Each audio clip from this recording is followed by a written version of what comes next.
பிரியமானவர்களே, இயேசு கிறிஸ்துவின் இணையற்ற நாமத்தில் உங்களை வாழ்த்துகிறேன். இந்த மன்னா டுடே என்ற டெய்லி பாட்காஸ்டை கேட்கிற உங்கள் ஒவ்வொருவரையும் கர்த்தர் தாமே ஆசீர்வதிப்பாராக. ஆதியாகமம் 14வது அதிகாரம் 13வது வசனம் இப்படியாய் கூறுகிறது: தப்பியோடின ஒருவன் எபிரேயனாகிய ஆபிரகாமிடத்தில் வந்து அதை அறிவித்தான். ஆபிரகாம் தன்னோடு உடன்படிக்கை செய்திருந்த மனிதராகிய எஸ்கோலுக்கும் ஆனேருக்கும் சகோதரனாகிய மம்ரே என்னும் எம்மோரியனுடைய சமபூமியிலே அப்பொழுது குடியிருந்தான் என்பதாக. எபிரேயனாகிய ஆபிரகாம் த ஹீப்ரு என்ற தலைப்பின் கீழ் இன்றைய மன்னாவை தியானிக்கப் போகிறோம்.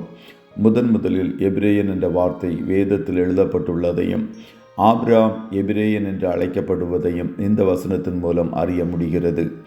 எபிரேயன் என்பதற்கு கடந்து வந்தவன், cross over or pass through, அதாவது நதிக்கு அப்புறத்திலிருந்து அதை கடந்து வந்தவன் என்பது அர்த்தம். நதிக்கு அப்புறத்திலிருந்த உங்கள் தகப்பனாகிய ஆபிரகாமை அழைத்து கொண்டு வந்து அவனை கானான் தேசமெங்கும் சஞ்சரிக்க செய்து அவன் சந்ததியை திரட்சியாக்கி அவனுக்கு ஈசாக்கை கொடுத்தேன் என்று யோசுவா 24:3 எழுதப்பட்டிருக்கிறது. ஆபிரகாம் ஐப்பிராத்து நதிக்கு அப்புறத்திலே குடியிருந்த போது வேறே தேவர்களை சேவித்தான். ஆனால் கிருபையாய் கர்த்தர் அவனை கண்டுபிடித்து அவனை கானானுக்கு நேராய் அழைத்து கொண்டு வந்தார். யோசுவா இதை குறித்து கூறுகையில், நீங்கள் கர்த்தருக்கு பயந்து அவரை உத்தமமும் உண்மையுமாய் சேவித்து உங்கள் பிதாக்கள் நதிக்கு அப்புறத்திலும் எகிப்திலும் சேவித்த தேவர்களை அகற்றிவிட்டு கர்த்தரை சேவியுங்கள். கர்த்தரை சேவிக்கிறது உங்கள் பார்வைக்கு ஆகாததாய் கண்டால் பின்ன யாரை சேவிப்பீர்கள் என்று இன்று தெரிந்து கொள்ளுங்கள். நதிக்கு அப்புறத்தில் உங்கள் பிதாக்கள் சேவித்த தேவர்களை சேவிப்பீர்களோ, நீங்கள் வாசம் பண்ணுகிற தேசத்து குடிகளாகிய எம்மோரியரின் தேவர்களை சேவிப்பீர்களோ, நானும் என் வீட்டாருமோ என்றால் கர்த்தரையே சேவிப்போம் என்றான். கர்த்தருடைய பிள்ளைகளே, நம்முடைய வாழ்க்கையிலும் இந்த 2 பகுதிகள் காணப்படுகிறது.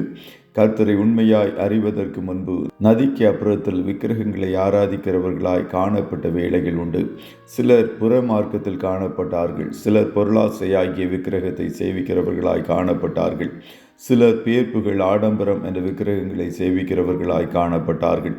இன்றைக்கும் பெயர் கிறிஸ்தவர்களாய் காணப்பட்டு இப்படிப்பட்ட அநேக விக்கிரகங்களை சேவிக்கிறவர்கள் உண்டு. ஆபிரகாமுக்கு தரிசனமான மகிமையின் தேவனுடைய கிருபை நம்மை கண்டுபிடித்தது. அவர் நம்மை அந்தகாரத்திலிருந்து ஆச்சரியமான ஒளியினிடத்திற்கு அழைத்து கொண்டு வந்தார். நாம் ஞானஸ்நானம் என்னும் தேவ ஆலோசனைக்கு கீழ்ப்படிந்த வேளையில் நம்முடைய பழைய வாழ்க்கையை நதிக்கு அப்புறத்தில் விட்டுவிட்டு புது சிருஷ்டியின் அனுபவத்திற்குள்ளாய் வந்திருக்கிறோம். ஒருவன் கிறிஸ்துவுக்குள் இருந்தால் பழையவைகள் யாவும் ஒளிந்து போயின, எல்லாம் புதிதாயின என்ற வசனத்தின்படி பழையவற்றை முற்றிலும் நம்மை விட்டு அகற்றி விடுவோம்.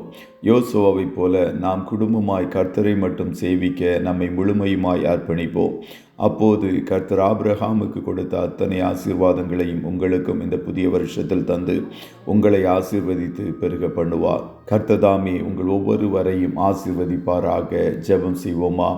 நல்ல தகப்பனே, உம்மை நன்றியோடு துதிக்கிறோம்.